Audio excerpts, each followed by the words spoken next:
જ્ઞાન વિધિ એટલે શું? એ જ્ઞાન જે ટીવીમાં સાંભળીએ છીએ એ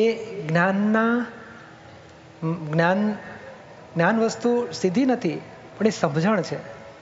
આપણા પ્રશ્નોના સમાધાન થાય એવી સમજણ છે. અને અને જ્ઞાનવિધિ આખી વસ્તુ જ જુદી છે. એ અહીં 2 કલાકનો જ્ઞાન પ્રયોગ છે એમાં. અને એ જ્ઞાન પ્રયોગમાં હું પોતે કોણ છું એની ઓળખાણ પડે છે. આજે દેહ જુદો છે, આત્મા જુદો છે, આપણે સાંભળીએ છીએ પણ અનુભૂતિ નહીં થાય. એ જાગૃતિ શબ્દમાં રહેશે પણ અનુભૂતિમાં નહીં આવે. એટલે આજે ટીવીમાં સાંભળીએ છીએ એનાથી બધાને શબ્દો સાંભળે છે રોજ, એનાથી એક્ઝેક્ટલી શબ્દો સમજવો હોય તો સદબુદ્ધિ ઉત્પન્ન થાય છે. વિપરીત બુદ્ધિ છૂટે છે અને સદબુદ્ધિ ઉત્પન્ન થાય છે. ના કોઈને દુઃખ ના અપાય, સમ્યક બુદ્ધિ જેને કહેવાય. કોઈને દુઃખ ના અપાય, વેર ના બંધાય, માફી માગો. પણ હું દીપક છું માનીને પછી હું આ સાંભળું છું, હું સમજું છું અને હું દીપક છું માન્યતામાં રહીને માફીઓ માગું છું, પસ્તાવા કરું છું. પણ હું દીપકથી જુદો છું અને હું શુદ્ધાત્મા છું. એ જાગૃતિ પ્રાપ્ત કરવા માટે જ્ઞાનવિધિ પ્રત્યક્ષમાં આવવું જરૂરી પડે છે.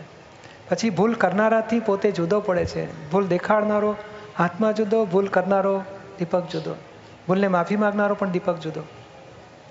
એટલે જુદાપણાની જાગૃતિ જ્ઞાનવિધિમાં થાય છે. અને જ્ઞાનવિધિ એવી વસ્તુ છે કે હું પોતે કોણ છું એનું ભાન કરાવીએ છીએ. એનાથી નવા કર્મ બંધાતા અટકે, પાછલા કર્મ ડિસ્ચાર્જ થવાના બાકી છે એ જુદા પડે છે અને હું શુદ્ધાત્મા છું, જાગૃતિ રહે છે.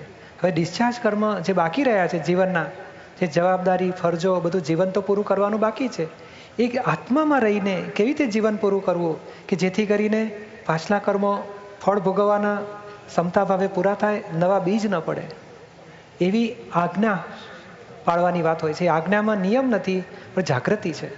કે આ જે પારકી વસ્તુને આપણે માનતા હતા મારી છે એને કેવી રીતે જુદું રાખવું, આત્મદ્રષ્ટિ કેવી રીતે ગોઠવવી કે જેથી દરેક જીવમાં આત્મદ્રષ્ટિ રહે આપણને, આ સાચો કરતા કોણ છે એ બધી સમજણ આપણને રહે, જેથી નિમિત્ત ગુનેગાર દેખાય નહીં.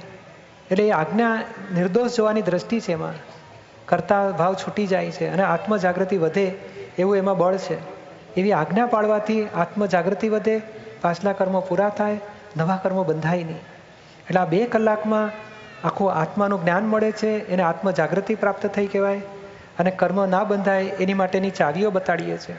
એટલે બંને વસ્તુ તમને પ્રત્યક્ષમાં જ આપવામાં આવતી હોય છે. એ ટીવીમાં નથી થઈ શકતું.